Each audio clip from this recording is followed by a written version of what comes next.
कि मुझे राहुल गांधी जी से हमें मिलने के लिए हम लोग गए, हमें इंसाफ चाहिए। और मुजरिम घूम रहे और मेरे एफआईआर दर्ज की पुलिस भी मिली हुई है। देखो हिंदू मुस्लिम का कोई इसमें वो नहीं है, आज भी भाईचारा अलग है, आज भी भाईचारा एक है। बजट इनका कहना है कि गलत, आपको क्या लगता है बजट कैसा है?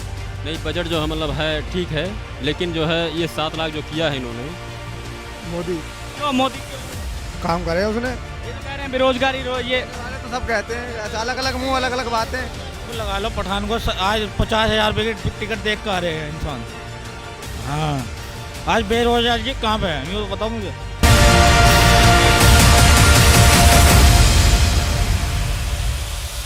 आपसे सिर्फ एक सवाल, बीजेपी पे आरोप लगते हैं सांप्रदायिक की राजनीति करती है, हिंदू मुसलमान के नाम पे वोट मिलते हैं उनको, हिंदुओं को एक तरफ कर देती है, मुसलमानों को एक तरफ कर देती है। क्या ये हो रहा है देश में? क्या देश में हिंदू मुसलमान की सांप्रदायिक की राजनीति हो रही है? उसका जवाब हमारे पास है, 1 मिनट रुको, उसके बाद हमारे पास कोई जवाब है, हम जवाब देंगे, खरा देंगे। 1 मिनट चुप हो जाओ। देखो हिंदू मुस्लिम का कोई इसमें वो नहीं है, आज भी भाईचारा अलग है, आज भी भाईचारा एक है। आज खून भी, माँ का भी खून एक है और बाप का भी खून एक है, और ऊपर वाला का भी नाम भी एक ही है, कोई भी आज आगे पीछे नहीं है। आज हिंदुस्तान जुड़ा हुआ है, कोई टूटा हुआ नहीं है। आज जैसा हिंदुस्तान है, हिंदुस्तान जैसा प्यारा हमारा देश है। आज हिंदुस्तान में हम जी रहे हैं, काहे के लिए जी रहे हैं? देश के लिए जी रहे हैं। आज हिंदू भी है इसमें मुस्लिम भी है, 36 कौम है इसके अंदर। जो कांग्रेस लगातार आरोप लगाती है, राहुल गांधी लगातार आरोप लगाते हैं कि नफरत की राजनीति हो रही है, बांटा जा रहा है हिंदू मुसलमान को। ऐसा कुछ नहीं है।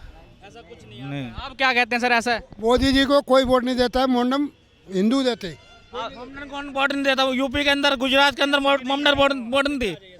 1 मिनट, ममडन ने वोट क्यों नहीं दिए?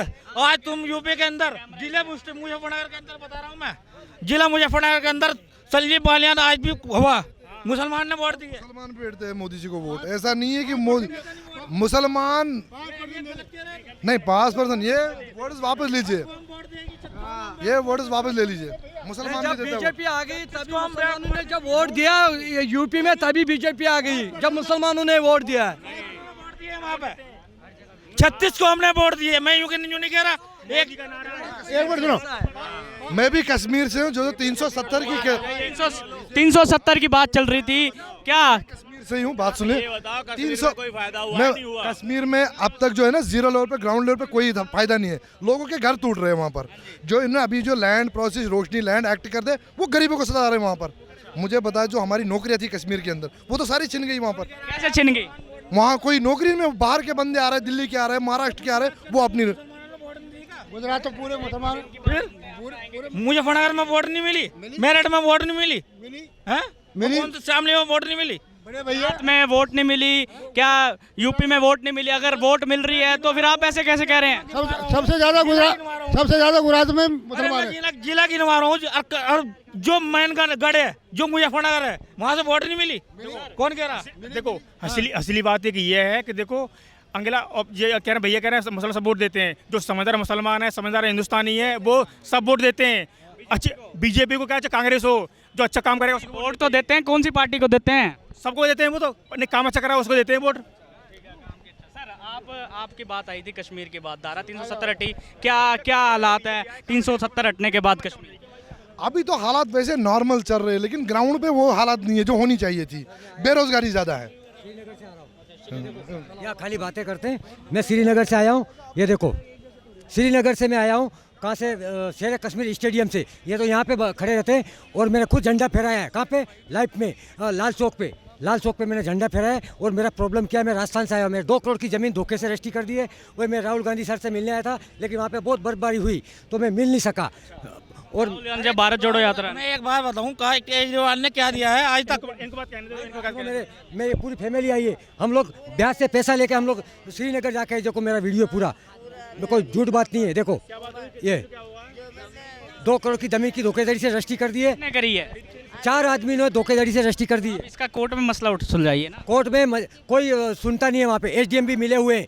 एसडीएम मिला हुआ, बोले खेतीबाड़ी मत करो। तो राजस्थान में कहाँ रहते हैं? राजस्थान बांसवाड़ा में मैं रहने वाला हूँ। अभी ये देखो एसडीएम साहब ने लिखा हुआ है कि तुम खेतीबाड़ी मत करो, और मेरी ज़मीन के ऊपर बोला, ज़मीन के ऊपर आप पैसा बताओ। 2 करोड़ की जमीन कोई भी आदमी लेता है तो गवर्नमेंट का राजस्थान में कांग्रेस सरकार के होते हुए ये हो रहा है। कांग्रेस सरकार के होते हुए हो रहा है। इसलिए मैं हकीकत में मैं किसान हूँ, किसान की बात कर रहा हूँ। मेरे कोई किसी पार्टी से दुश्मनी नहीं है, हिंदू को कांग्रेस कोई भी हो, मेरा कोई लेना देना नहीं। हमने वोट दिया है कौन को? अशोक गहलोत साहब को, ठीक है। तो मैं अकेला, ये बाल बच्चों को सबको लेप के, इतना इतना बर्फ था, पैरों में जूते नहीं थे, खाने के लिए बांधे थे, और मैं जाके वहाँ आया हूँ श्रीनगर से, और मेरे पास में टिकट है, और ये वीडियो है, रिकॉर्डिंग है। ये कभी मैं झूठ बात क्या चाहते हैं, क्या चाहते चाहता हूँ कि मुझे राहुल गांधी जी से हमें मिलने के लिए हम लोग गए, हमें इंसाफ चाहिए। और मुजरिम घूम रहे, और मैंने FIR दर्ज की, पुलिस भी मिली हुई है राजस्थान की। और कुछ काम राहुल गांधी से मिलने के तो क्या कहा राहुल गांधी सर मिले ही नहीं हमको। 50 मीडिया वाले थे, आप मेरे को बोल रहे हो 50 मीडिया वाले थे, हमने हाथ जोड़ा कि असली किसान मैं हूँ भाई, मेरा कोई कांग्रेस से दुश्मनी नहीं। हमने अशोक गहलोत साहब से वोट दिया है। वहाँ तो AICC जाके आए हो आप, दफ्तर जाके आए हो कांग्रेस के? दफ्तर में मैं किसान है, किसान की इनकी कौन सुन रहा है? कांग्रेस। एक मिनट जवाब दो। इसका यही है, आप AICC में जाइए। आज तक यूँ बताऊँ मुझे, आज हमारे देश के अंदर जो 8 साल में तरक्की हुई है, जो प्रधानमंत्री हमें बोलने को मिला है, आज हमारे रिमोट तो है नहीं हमारे पीछे। आज के टाइम में आज हमारा बच्चा भी 10 साल का बच्चा भी, 5 साल का बच्चा भी स्टैंडिंग बन रहा है। काहे के ऊपर? CAA NRC जैसे कानून आते हैं, सारे मुस्लिम वर्ग विरोध में चल जाते हैं, सारे धरने में बैठ जाते हैं। क्या आप मानते हैं CAA NRC देश के लिए सही है या गलत है? गलत है। CAA NRC गलत है, तब भी आप मोदी का सपोर्ट करते हैं? हाँ जी, करता हूँ। या फिर अगर आपको ऐसे कानून आ रहे हैं, ऐसी जो संविधान में संशोधन आ रहे हैं, तो फिर आप मोदी को क्यों चुन रहे हैं? मोदी हमें बोलने वाला लगा है प्रधानमंत्री। या बस इसलिए, या विपक्ष नहीं है इसलिए आप मोदी को सुन रहे हैं, या मोदी ने काम करवाए हैं? मोदी हमें जैसा पार्लियामेंट के अंदर हमें बोलने वाला नेता मिला है, आज उसे हम खोना नहीं चाहते। हाँ, इसलिए काम करवाया है मोदी ने? मोदी ने बहुत काम करवाया। क्या काम करवाया? आज तुम्हारा सहारनपुर वाला रोड तैयार हो गया, एयरपोर्ट बन गया मेरठ के अंदर। बेरोजगारी और महंगाई, आपने कहा ना क्या काम करा? बेरोजगारी या फिर इस पे काबू किया है मोदी सरकार? रोजगारी बेरोजगारी तो है, उसमें तो बात मानते हैं। बेरोजगारी सबकी है, सबका साथ सबका विकास तो करने से भूल गए। जो पूछ रहे हैं वो बताऊं? बात बोल रहे हैं भाई, आपका स्टेट में अच्छा काम हुआ है तो खोई ले आया, आपका टोटल देश का बोलना चाहिए ना। गरीब मर रहा है भाई। देश का बोलना चाहिए। हाँ। आप कहाँ से कहाँ पहुँच गया आटा? बोले आटा कहाँ से कहाँ पहुँच गया? हाँ, जो चीज़ बात कर रहा हूँ।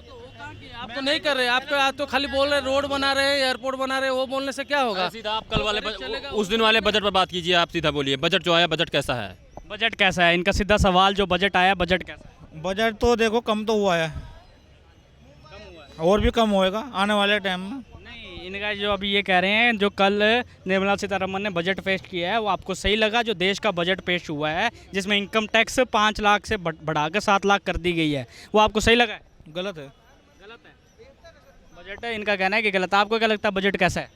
नहीं, बजट जो है मतलब है ठीक है, लेकिन जो है ये 7 लाख जो किया है इन्होंने, ठीक है, लेकिन इन्होंने बेरोजगारी पर कोई बात ही नहीं किया, वैकेंसी पर कोई बात ही नहीं किया है। आज युवा जो है बेचारा पढ़ लिख करके उसके बाद बेरोजगार घूम रहा है, न रेलवे में वैकेंसी है, न कहीं वैकेंसी है। आप जो है इतने दिन से सिर्फ लोगों को मूर्ख बना रहे हो। जो है आप कहते हैं प्राइवेट सेक्टर आ रहा है, प्राइवेट सेक्टर में रोजगार मिल रहा है, सब चीज़ें इन्होंने डिजिटली कर दिया है। अरे कितना बच्चा डिजिटली जान रहा है? पठान को लगा लो, पठान को आज 50,000 रुपये की टिकट देख कर आ रहे हैं इंसान। हाँ, आज बेरोजगारी कहाँ पे है ये बताओ मुझे। पठान देख के आ रहे हैं, 50 फिल्मों की टिकट खरीद के जा रही है। कहाँ है बेरोजगारी? कहाँ दिख रही है आपको बेरोजगारी? सारे अपने देश में बेरोजगारी का काम है तो आदमी क्या, कोई भी तो कुछ काम करेगा ना घर चलाने के लिए। खाली रोजगार किसको बोलते हैं? जो गवर्नमेंट सर्विस है वही रोजगार होता है। कहाँ रोजगार नहीं है, रोजगार है, लोग अब परेशान हैं। टाइम में जब संसद भवन अटैक हुआ था और जब मोदी जी आया उस टाइम में वो सुनिए, वो खोल तोड़ के वो संसद भवन का सब निकाल दिया, कौन कैसा कहाँ का फंसा हुआ था। लेकिन पुलवामा अटैक का क्यों RDX इतना आया, कहाँ से आया, क्यों इनक्वायरी नहीं हो रहा है? जाके तो कहाँ पे बम गिरा दिया, वो तो इंडिया का जगह है। साहब रोजगार कहाँ है? आप कह रहे हैं रोजगार है, रोजगार है, कहाँ है रोजगार? देखो, दिमाग से तो हर कोई काटने को बीमारी तो काटनी पड़ेगी। जब कीड़ा इंसान के घुसे है ना, वो एक ले जरूर, वो निकालेगा मोदी। जब भी इलेक्शन आएगा तो हमारा सैनिक के ऊपर अटैक होगा, कुछ ना कुछ अटैक। इलेक्शन के वक्त ही सैनिकों पे अटैक होता है, उससे पहले सब सही चलता है। इन्हें ले लो भाई, इन्हें लो अंकल को। क्या लगता है ताया जी 2024 में कौन, 2024 में किसकी सरकार, कौन बनना चाहिए अगला प्रधानमंत्री? ये कांग्रेस का बनना चाहिए। बस कांग्रेस का बनना चाहिए। राहुल गांधी बन सकता है प्रधानमंत्री? हाँ बन सकता है। अच्छा सर, क्या लगता है 2024 में किसकी सरकार? मोदी क्यों मोदी क्यों? काम करे उसने। ये तो कह रहे हैं बेरोजगारी ये वाले तो सब कहते हैं ऐसा, अलग अलग मुंह अलग अलग बातें। वो जब आज 24 आएगा आगे ही आ जाएगा। बाल कितने कितने हैं सब आगे आ जाएंगे। अरे क्या 2024 आ रहा है, आगे आ जाएगा। जैसे कि आपने देखा, आज हमने बात की दिल्ली के लोगों से और जाना कि क्या सोचती है दिल्ली की जनता 2024 में किसकी सरकार। अलग अलग विचारधाराओं के लोग हैं, अलग अलग पार्टियों के लोग हैं, अलग अलग समर्थन कर रहे हैं लोग। कोई कह रहा है बीजेपी आनी चाहिए, कोई कह रहा है कांग्रेस आनी चाहिए। पर अब 2024 में किसकी सरकार, ये तो 2024 में ही पता चलेगा। फिलहाल मैं इजाज़त लेता हूँ। कैमरामैन अभिनव के साथ अमृतपाल, नेशन लाइव।